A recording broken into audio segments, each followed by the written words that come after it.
The teachers from the community schools in the country have been agitated ever since the government registered the Education Amendment Bill and the Parliament. For the second consecutive day, teachers from across the country have conversed at the federal capital Kathmandu to press home their demands. The agitation has highlighted the persisting anomaly of the education sector, while the traffic movement was completely thrown out of gear by a protest rally launched by teachers, severely impacting general life. Good evening, I'm Sarah Sapsadama. Let's begin with the headlines of the hour. Community school teachers hit the street for the second day. Kathmandu's traffic route thrown topsy-turvy. Constitutional experts flee teachers' strike. Minister Daha to inform the UN General Assembly about the remaining works of peace process, seeks international support for transitional justice. India-Canada diplomatic spat deepens as India blocks visa service for Canadian nationals. Travel advisory issued for Indians living in Canada. And Nepal kicks off Under-19 SAF Championship with a demoralizing loss against Pakistan. India too good for Bangladesh.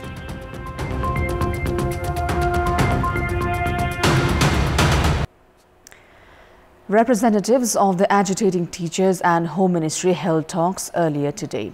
Deputy Prime Minister and Home Minister Narayan Kaji Shrestha, Minister for Education Ashok Rai, Finance Minister Ram Sharan Mahat, Minister for Law Dhanaraj Gurung and Communication Minister Rekha Sharma participated at the meeting. Likewise, representatives from the Teachers Federation and various teachers association participated at the meeting. The meeting ended at around 9 p.m. earlier this evening and has been called fruitful. Meanwhile, earlier in the day, community school teachers who have closed the schools and are agitating continued with their protest. Hundreds of teachers had attended the protest that was carried out between capitals Maitighar and Baneshwar area. Scuffle between teachers and police during the protest had been reported. The scuffle had occurred after the police tried to prevent the agitating teachers from entering restricted area. The teachers have been expressing resentment over the education bill. The teachers who have hit the street under the leadership of Nepal Teachers Association have warned to continue protest until their demands are met. All the community schools across the country have been closed today as teachers have reached Kathmandu to launch protest. Vehicular movement around Maitighar Baneshwar areas were largely affected today as well due to the protest.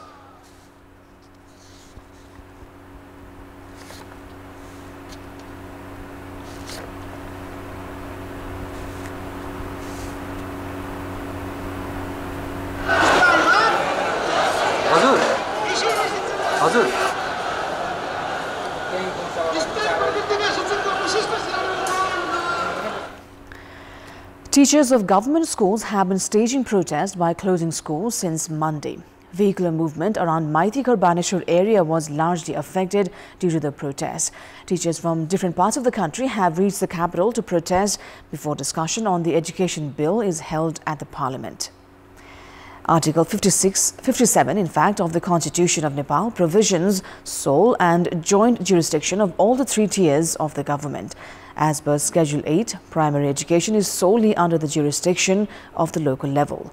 Meanwhile, Schedule 9 states that it is under the joint jurisdiction of education associations and local governments. The associations, local government and the agitating teachers have been divided regarding this issue. The agitating Nepal Teachers Association has put forth 17 demands. They have expressed resentment regarding the bill which has been introduced to amend and unify laws related to primary education. They have mainly demanded not to place schools under the jurisdiction of local levels. However, according to Constitution of Nepal, primary education is under the sole jurisdiction of local level. This has put agitating teachers' demand against the line of the country's constitution. The Teachers Association says that appointment of principals, formation of school management committees, teachers' quota, transfer and evaluation of work execution must not be kept under the local level. However, the bill does not grant full rights to the local level as claimed by the teachers.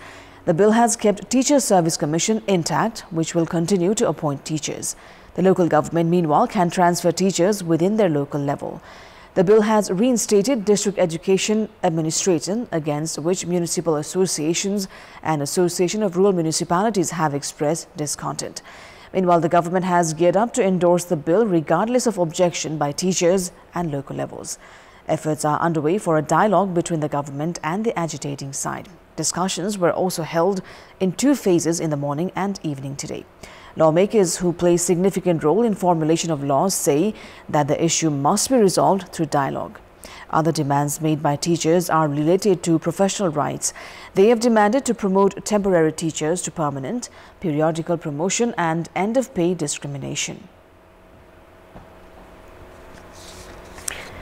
Moving on, Prime Minister Pushpa Kamal Daha, who is in his US visit, is addressing the United Nations General Assembly today. On the 4th day since the UN General Assembly began, Prime Minister Pushpa Kamal Daha is addressing the General Assembly tonight as per Nepal time. Premier Daha will address the General Assembly with the effort of assuring the international community about Nepal's peace process and political achievement. Likewise, the Premier will make efforts to gather international support to conclude transitional justice. The Prime Minister's Secretariat has said that the Premier has made preparation to exert maximum effort to gather sources to achieve the target of the Sustainable Development Goals and address the problems faced by developing nations like Nepal due to climate change. The Premier will also address the impacts of carbon emission in the country.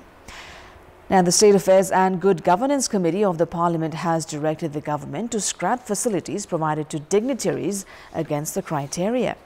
The meeting of the committee held earlier today directed the authority to withdraw security guards, drivers and domestic aids provided to government officials. The committee has directed to transfer the staff to other entities. Likewise, the committee has called on ministers and other government officials to return state facilities if they have been receiving more than permissible by law. The committee has also drawn attention towards failure in implementation of government decision to open administrations that provide essential services during public holidays as well. Meanwhile, Home Minister Naran Kaji Shrestha claimed that political interference in promotion and transfer of police personnel had dropped to what he said, zero. During the meeting, Inspector General of Police Basant Kumar stressed on the need to form Financial Crime Bureau.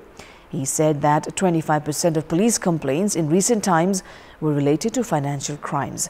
The committee has summoned the Home Minister and the Inspector General of Police to discuss on the contemporary issues.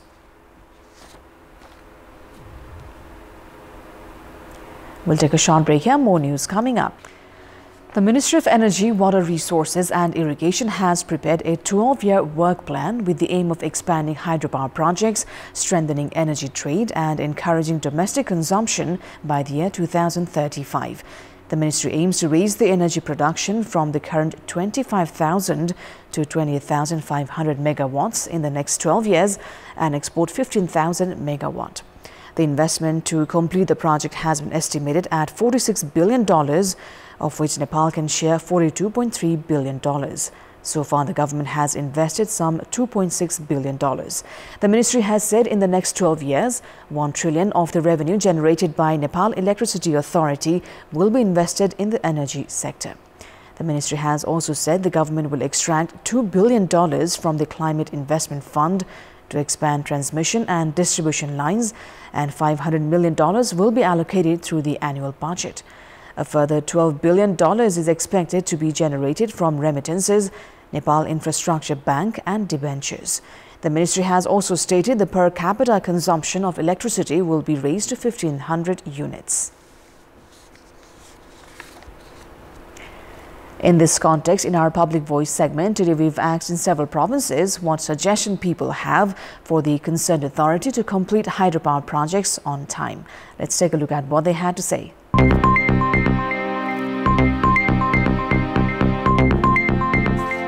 झोलामा खोला बोक्ने प्रचलनहरु चाहिँ अन्त्य गर्नुपर्छ समयमै आयोजनाहरु सम्पन्न हुन्छ licence लिएको निश्चित समयभित्र काम थालनी गर्नुपर्छ देश बनाउनु पर्छ भन्ने सरकारले सोचेपछि यो छिटो छरे त हुन्छ समयमै काम गर्न सक्छु भन्नेलाई जिम्मा दिनुपर्छ बस्ती छ भने त्यसलाई व्यवस्थित गर्नु पर्यो उसको मुआवजा दिएर क्षतिपूर्ति दिएर भए पनि पहिले चाहिँ झन्झट अन्त्य गरेर नै ठेक्का प्रक्रियामा गयो भने काम सजिलो होला जस्तो लाग्छ सरकारले नै यसमा चाहिँ तपाईको कडा कदम चल्नुपर्ने हो के अरे बजेटहरु निकासा गर्न पर्यो अनि उसलाई बनाउन पर्यो अब घोषणा गरेर बनाउन पर्यो घोषणा गरेर नबनाएर भएन योजनालाई चाहिँ प्राथमिकता दिएर त्यो काम चाहिँ अगाडि गर्नु पर्यो आयोजनाले प्रभावित जनतासँग सहकार्य गरेर काम गर्नुपर्छ कागजमा मात्रै हुन्छन् तर समयमा त्यसको निकासा हुँदैन अख्तियारी आउँदैन सरकारले चाहिँ आयोजनाहरुमा कसरी भइराछन् भन्ने अनुगमन गर्नुपर्ने हुन्छ पर्याप्त बजेट निकासा गर्नु पर्यो आयोजनाले स्थानीयको जायज मागहरु पूरा गर्नुपर्छ बजारको व्यवस्थापनको लागि पनि राज्यले सहजीकरण गर्यो भने यो निर्माणाधीन आयोजनाहरूलाई छिट्टै पूरा गर्न सकिन्थ्यो आईई रिपोर्ट अनुसार काम हुन पर्यो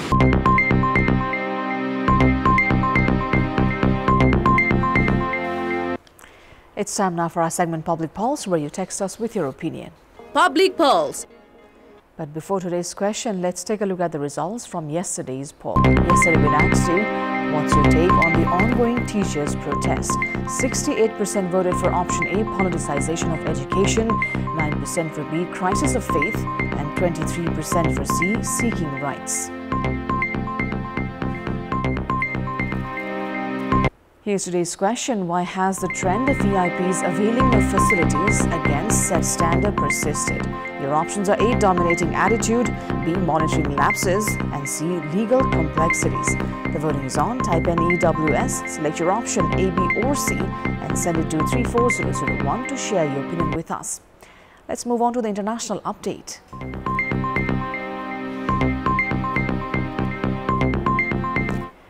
India has suspended visa services for Canadian citizens amid an escalating row over the killing of a Sikh separatist on Canadian soil.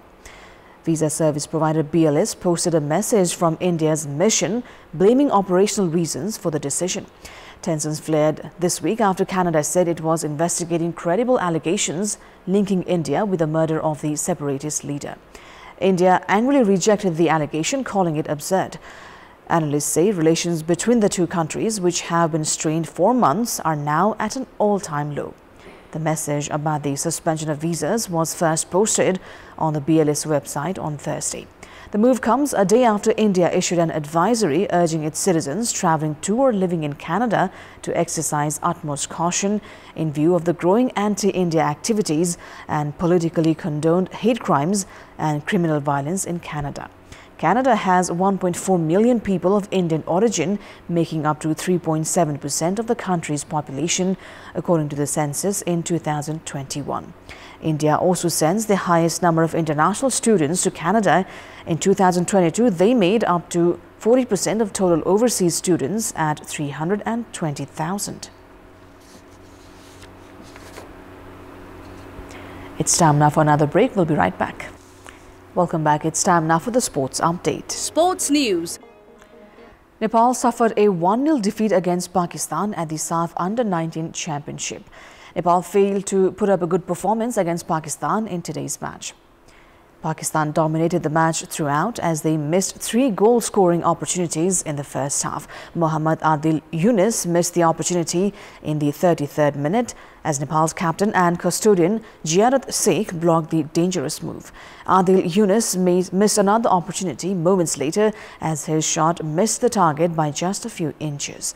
Following a goalless first half, Nepal's Deepak Thapa Magar missed the opportunity to put his team ahead in the 53rd minute. Pakistan took the lead in the 77th minute to silence the partisan crowd at the Dashrath Stadium as Ali Jafar's goal proved decisive.